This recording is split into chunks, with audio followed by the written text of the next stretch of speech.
Welcome to my class. आज हम यहाँ पर यूनिट्स और डायमेंशंस के बारे में स्टडी करेंगे। क्या डायमेंशंस होती हैं, क्या यूनिट्स होती हैं, इससे रिलेटेड कुछ क्वेश्चंस पे भी फोकस करेंगे और उनको सॉल्व करेंगे। चलिए स्टार्ट करते हैं। सबसे पहले हमारा आता है टॉपिक यूनिट्स। तो जैसे कि आप जानते हैं कि यूनिट्स दो प्रकार से हमने डिवाइड कर रखी, क्योंकि पहले क्या था, पहले कम ज़रूरतें थी। तो क्या था कि हमने यूनिट्स को कुछ भी लिख देते थे, तो उनके लिए नाम। अब जब ज़्यादा यूनिट्स हमको ज़रूरत पड़ी तो उनको हमने क्या किया, कैटेगराइज किया, मतलब पार्ट में डिवाइड किया। तो इसको हमने दो पार्ट में डिवाइड किया, एक तो फंडामेंटल में, नंबर दो ड्राइव्ड में। फंडामेंटल मतलब मूल मात्रक, ड्राइव मतलब व्युत्पन्न मात्रक। ओके, तो सबसे पहले हम फंडामेंटल यूनिट्स के बारे में बात करेंगे, उसके बाद हम ड्राइव यूनिट्स के बारे में बात करेंगे। ठीक है, तो फंडामेंटल यूनिट्स, फंडामेंटल यूनिट्स, इसे हम कहते हैं मूल मात्रक। मूल मात्रक, तो ये होते क्या है, ऐसे मात्रक जो अपने आप में स्वतंत्र हैं। मतलब क्या है, मतलब ये कि ऐसे मात्रक जो किसी और पे डिपेंड नहीं है। इनकी संख्या कितनी है, 7 है। ठीक, इनकी एक डेफिनेट परिभाषा होती है, डेफिनेशन होती है, उसको हम डिफाइन कर सकते हैं कि किस तरीके से ये 1 किलोग्राम है, किस तरीके से ये 2 किलोग्राम है, इसको हम डिफाइन कर सकते हैं। ओके, चलिए, तो मूल मात्रक क्या हुआ, ऐसे मात्रक जो अपने आप में स्वतंत्र हों, स्वतंत्र हों, तथा जिनकी एक निश्चित डेफिनेशन हो, डेफिनेशन हो, तो ऐसे मात्रक क्या कहलाएंगे, फंडामेंटल मात्रक कहलाएंगे। कैसे मात्रक, जो अपने आप में स्वतंत्र हैं, किसी और की किसी को कोई जरूरत नहीं, किसी और मात्रक की इसमें लाने की कोई जरूरत नहीं, ये अपने आप में ही है, कंप्लीट। ओके, जिनकी एक डेफिनेशन होगी, जैसे किलोग्राम है उसकी भी एक डेफिनेशन है, समय है सेकंड को हमने लिया, उसकी भी एक निश्चित डेफिनेशन है। ओके, तो इस तरीके से जो भी फंडामेंटल यूनिट्स हैं तो उनकी एक निश्चित डेफिनेशन होती है। फिर इनकी संख्या, इनकी संख्या 7 होती है, या है, इनकी संख्या 7 है। ओके, जैसे द्रव्यमान, कैसी राशि है, द्रव्यमान। फिर समय, फिर लंबाई, फिर ताप, फिर ज्योति तीव्रता, ज्योति तीव्रता। ठीक है, ज्योति तीव्रता, फिर वैद्युत धारा, वैद्युत धारा, उसके बाद पदार्थ की मात्रा। ओके, ये क्या है, 7 मूल राशियां हैं। ये क्या है, 7 मूल राशियां हैं, पदार्थ, समय, लंबाई, ताप, ज्योति तीव्रता, वैद्युत धारा, पदार्थ की मात्रा है। ठीक है, तो इनकी क्या है, निश्चित मात्रक होते हैं। तो मात्रक क्या होंगे, द्रव्यमान का जानते ही हो आप, किलोग्राम, केजी, समय के क्या है, सेकेंड, लंबाई के क्या है, मीटर,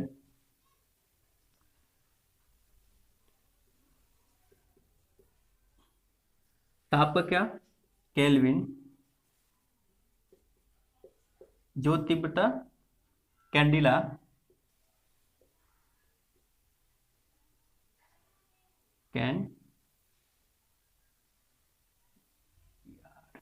कैंडिला, विद्युत धारा एम्पियर,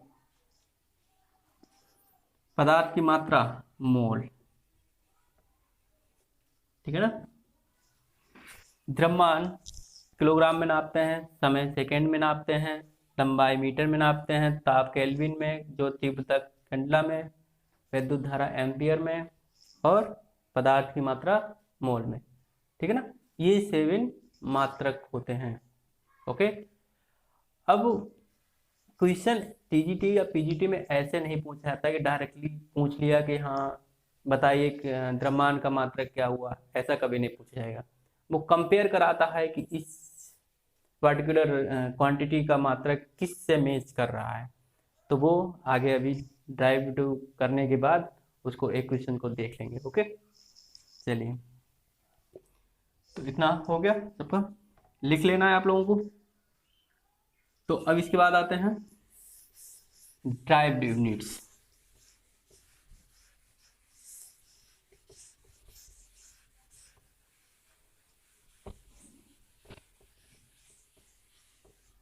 ठीक है, क्या आते हैं ड्राइव्ड यूनिट्स। ड्राइव्ड यूनिट्स मतलब व्युत्पन्न मात्रक। तो ये कौन से मात्रक होते हैं? इनकी संख्या अनेक है।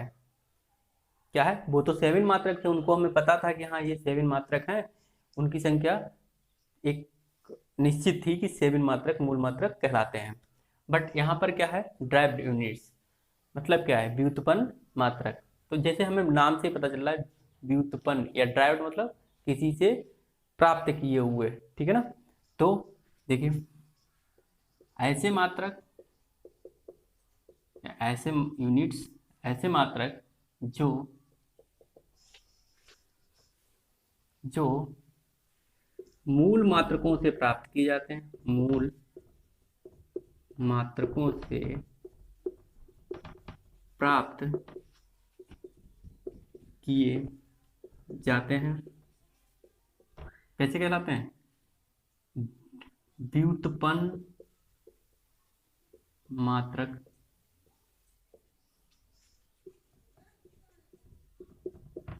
कहलाते हैं। ओके, तो ये तो सब पता ही है जनरली, लेकिन फिर भी आपको यहाँ पे थोड़ा फोकस करना ही पड़ेगा, क्योंकि अगर हम लेवल वैसे पढ़ाने लगेंगे तो थोड़ा सा और लगेगा, हमको भी लगेगा, आपको भी लगेगा। ऐसे मात्रक जो मूल मात्रों के प्राप्त किए जाते हैं तो व्युत्पन्न मात्रक कहलाते हैं। ओके, जैसे एग्जाम्पल लिख लो।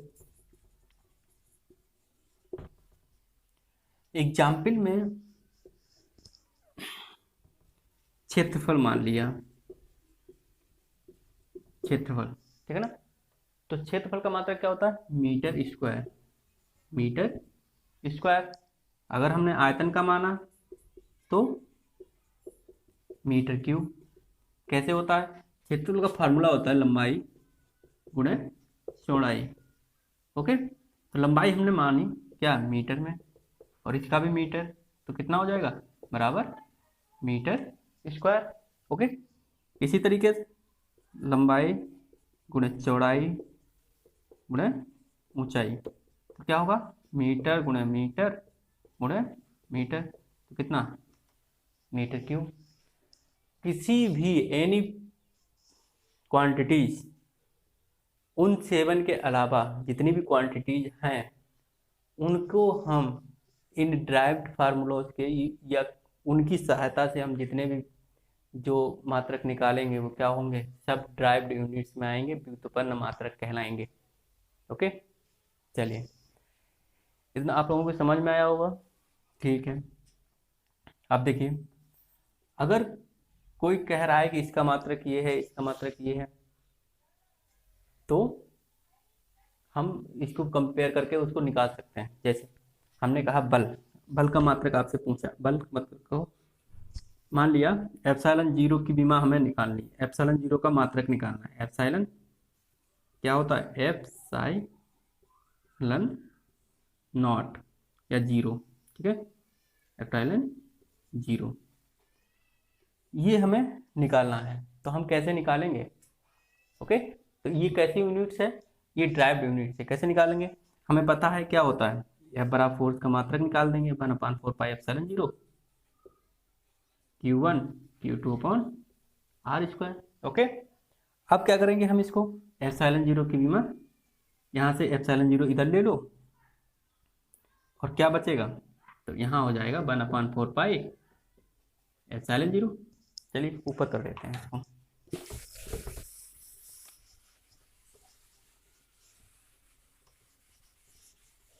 देखिए किस तरीके से, तो एफ बराबर क्या होता है, 1/4 pi epsilon 0 Q1 Q2 upon R square. Okay, अब एफ, तो हम यहाँ पे क्या करेंगे, 1/4 पाई क्या है, एक कांस्टेंट है, नियतांक है, 1/4 पाई इक्वल टू कांस्टेंट, तो इसकी बीमा नहीं होती या मात्रक नहीं होता, मात्रक नहीं होता। ओके, अब एप्सिलॉन 0 को इस तरीके से लिख लो, तो क्या हो जाएगा, 1/F into Q1 Q2 upon R square. मात्रक लिख दो सबके, न्यूटन, इसका मात्रक क्या होता है, न्यूटन। ठीक है, इसका मात्रक ampere square, ampere square upon R square क्या होता है, मीटर स्क्वायर। तो क्या हो जाएगा, ampere square upon newton metre square. Okay, नहीं कूलाम, इसका मात्रक क्या होता है, आवेश का मात्रक कूलाम।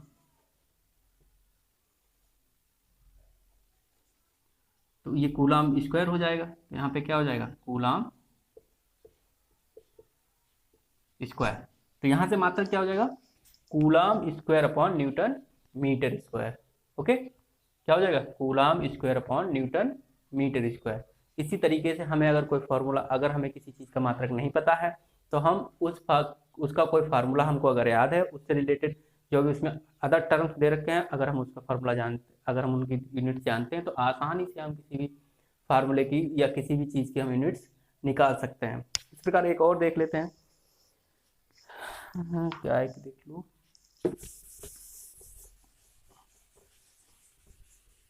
जैसे हमें इलेक्ट्रिक फील्ड की निकालनी है, किसकी निकालनी है, विद्युत क्षेत्र की। पूछ लिया जाता है कभी विद्युत क्षेत्र की बीमा बताइए भाई, तो विद्युत क्षेत्र तो क्या है, विद्युत क्षेत्र क्या होता है, कैपिटल ई। ओके, अब ई बराबर हम सब जानते हैं एफ अपॉन Q0। ओके, अब हमें निकालना क्या है, विद्युत क्षेत्र की बीमा। तो कैसे निकालोगे, तो वेक्टर ई बराबर, इसका हम जानते हैं न्यूटन होता है,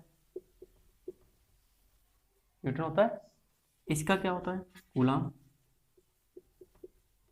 तो इसका मात्रक क्या होगा, न्यूटन प्रति कूलाम।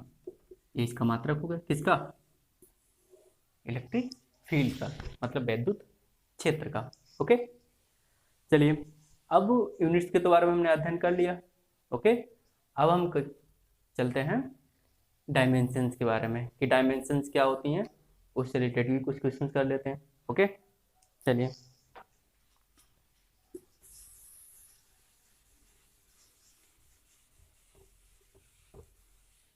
देखिए, पहले है तो हम डायमेंशंस मतलब होता है बीमा, क्या होता है, बीमा। ओके, तो हम सेविंग जो हमारे फंडामेंटल यूनिट्स होती हैं, कितनी होती हैं, सेविंग। तो सेविंग जो हमारी फंडामेंटल यूनिट्स जो हैं, तो हम उनको लिखेंगे, उसके बाद उसका मात्रक लिख देंगे, एक टेबल बना लेते हैं जिससे कि वो आसानी से आपके समझ में आ जाएगी। ओके, चलिए तो हम लिखते हैं, यहाँ तो लिख देंगे क्वांटिटी, क्वांटिटी। ओके, यहाँ पे लिख देंगे फंडामेंटल यूनिट्स। ओके, और यहाँ पे लिख देंगे डायमेंशंस, क्या लिख देंगे, डायमेंशन, क्वांटिटी, फंडामेंटल यूनिट्स और डायमेंशन। ओके, अब यहाँ पे क्या करेंगे, सबसे पहले हम लिखेंगे द्रव्यमान। द्रव्यमान इसको इंग्लिश में कहते हैं मास। ओके, वो तो सब आपको जानते ही हैं। तो इसको हम लिखते हैं किलोग्राम। फंडामेंटल क्या होती है, किलोग्राम। यहाँ पे जो डायमेंशन होगी इसकी क्या होगी, हमेशा ध्यान रखना है जो डायमेंशन हम लिखेंगे बड़ी ब्रैकेट के अंदर कैपिटल लेटर में लिखेंगे। ओके, अब देखिए द्रव्यमान हो गया, समय टाइम होता है। तो ये क्या होता है, सेकेंड। ओके, और यहाँ पर इसको हम कैपिटल टी से लिखते हैं। ओके, फिर क्या है, लंबाई, लेंथ, इसको किससे लेते हैं, मीटर। ओके, तो यहाँ पे इसको क्या लिखेंगे, एल। ठीक है ना। फिर वैद्युत धारा, इसको हम एम्पियर में लिखते हैं, एम्पियर।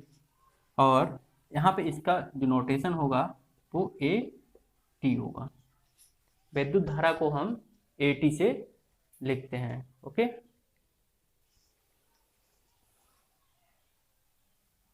ए टी से नहीं, ए से लिखते हैं। ओके, विद्युत धारा। ठीक, फिर ज्योति तीव्रता, इसको हम कहते हैं कैंडिला। और इसको हम सी डी ऐसे करके लिख देते हैं, ताप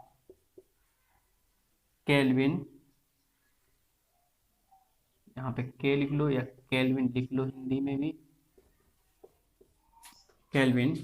और इसको हम यहाँ से थीटा लिखते हैं, क्या लिखते हैं, थीटा।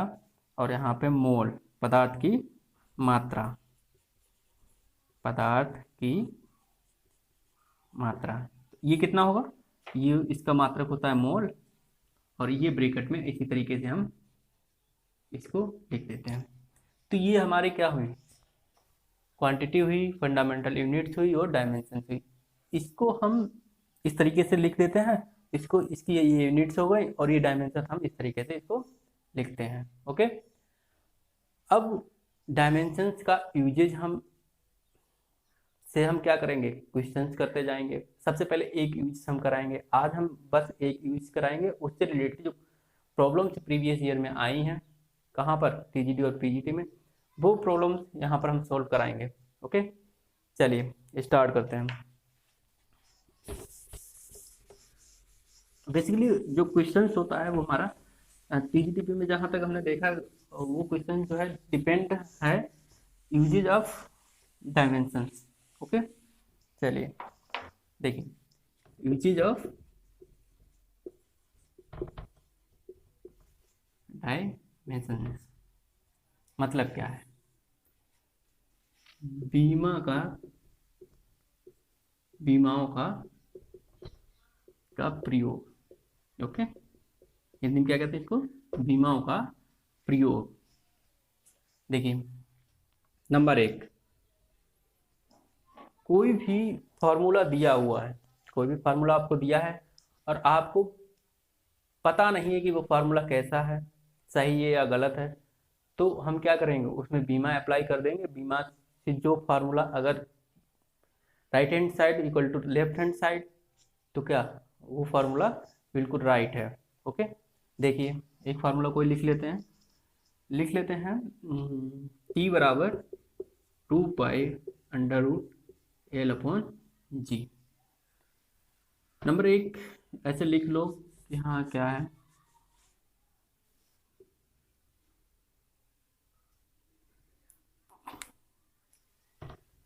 फार्मूलों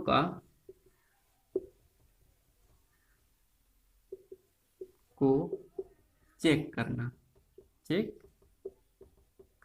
ओके, देखिए तो हमने क्या किया, टी बराबर 2 पाई अंडर रूट L/G।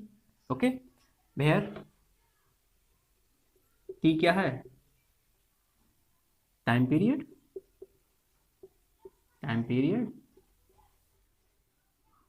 2 पाई क्या है, कांस्टेंट है, इसकी कोई बीमा नहीं होती, इसकी कोई बीमा नहीं होती।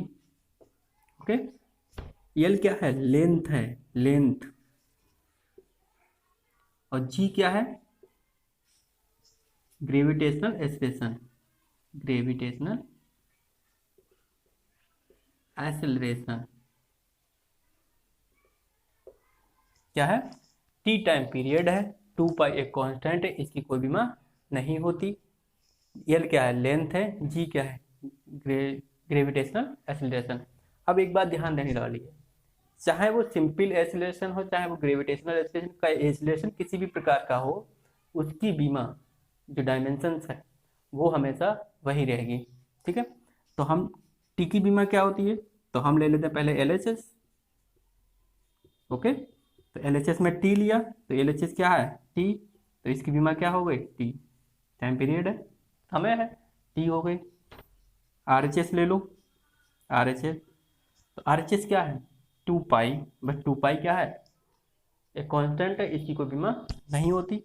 तो हम लेंगे एल अपॉन जी, तो ये अंडर रूट एल अपॉन जी। एल क्या है? लेंथ है, तो इसको एल लिख दो कैपिटल में। और जी क्या है?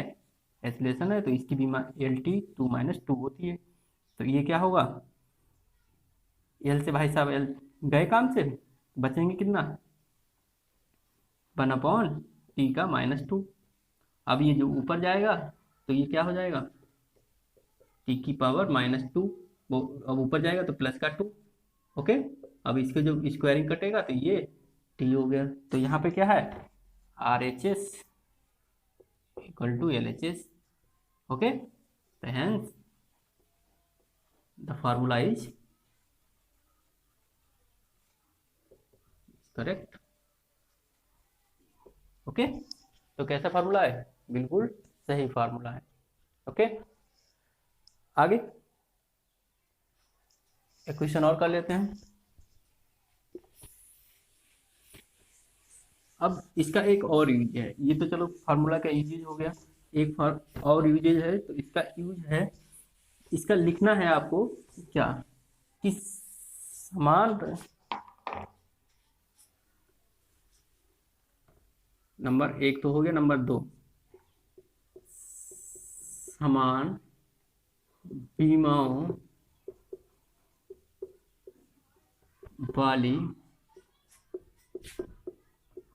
राशियों को ही जोड़ा व घटाया जा सकता है। ओके, समान विभवाओं वाली राशियों को ही जोड़ा व घटाया जा सकता है। कैसे? देखिए, समान बीमा मतलब अगर आपने फोर्स को जोड़ा तो वो फोर्स के साथ ही जुड़ना चाहिए, उसकी बीमा उसी के इक्वल होना चाहिए। अगर आप ऐसा नहीं कर रहे हैं तो आपका जो इक्वेशन बनेगी या आपका जो फार्मूला होगा वो भी गलत होगा। ओके, जैसे हमने माना x = at² प्लस dt। बात को समझ में आया? अब देखिए x क्या है? x हमने माना दूरी है, x वेयर x = लेंथ। ठीक, क्या है? लेंथ। तो अब ये जो a और b क्या है? a और b को हमको अगर निकालना है, a और b की वैल्यू हमें कैलकुलेट करनी है डायमेंशन। ठीक है, कैलकुलेट डायमेंशंस ऑफ